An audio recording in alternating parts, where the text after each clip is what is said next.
Could we be at a fork in the road for the Trump administration? As long as I think there is an agreement, I don't want them going in because I think that would blow it. Might help it, actually, but it also could blow it.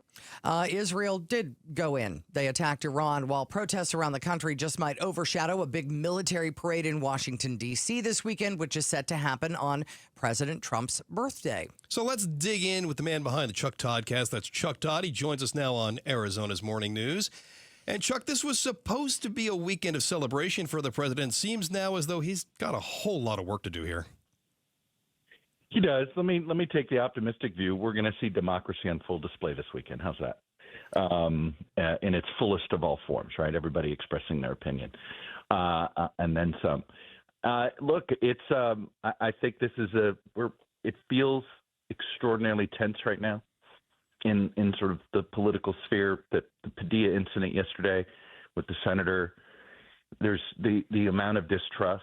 I do think the only person that can sort of pull us back here a little bit is the president, right? Ultimately, it is presidents that have the ability to try to lower the temperature, and we haven't seen that domestically. And ironically, I think President Trump's tried harder to lower the temperature in other parts of the world than he has here, and I think that's we'll see what this weekend's like, but I think it's going to be.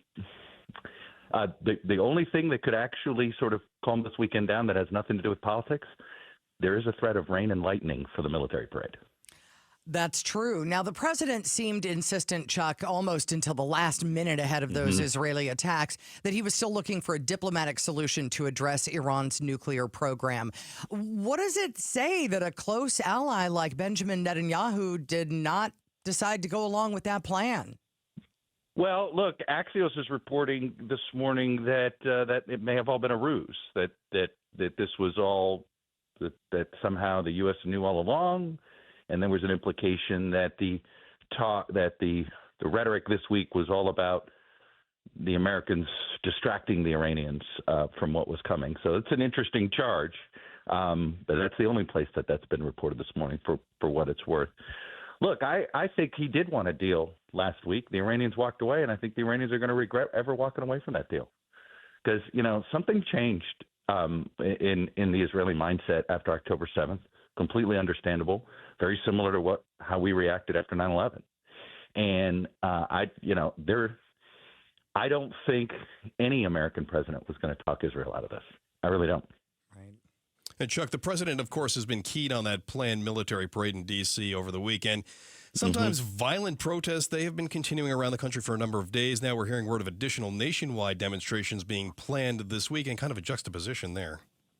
No, look, I'll just be frank. I'm very nervous about how hot things are. I think everybody's on a bit elevated. I think, when you look at how that security detail handled that senator, I think the first part of what they did was understandable, but then throwing him to the ground and handcuffing him seemed to be a bridge too far. And what you worry is there going to be, are folks going to have patience when things get heated this weekend, or are we going to see quick trigger fingers? And I'm hoping not speaking literally. I'm trying to speak figuratively there, but that is something that is of concern because you have a lot of governors who've preemptively called up in Texas, preemptively called up the National Guard to deal with protests this weekend. So, it doesn't take much in a forced confrontation for stuff to get out of hand quickly.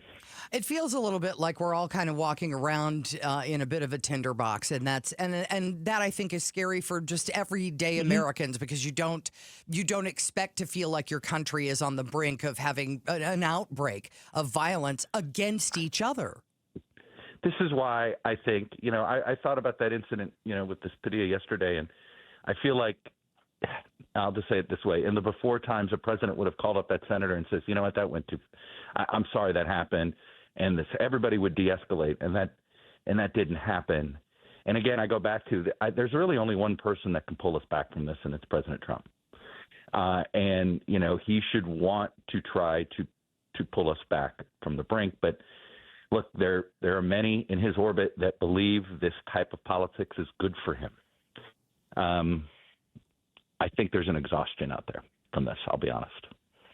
That's Chuck Todd from the Chuck Todd cast with us here on Arizona's Morning News. Thanks for watching Arizona's Morning News. Click to watch more from KTAR News and hit the button in the middle to subscribe.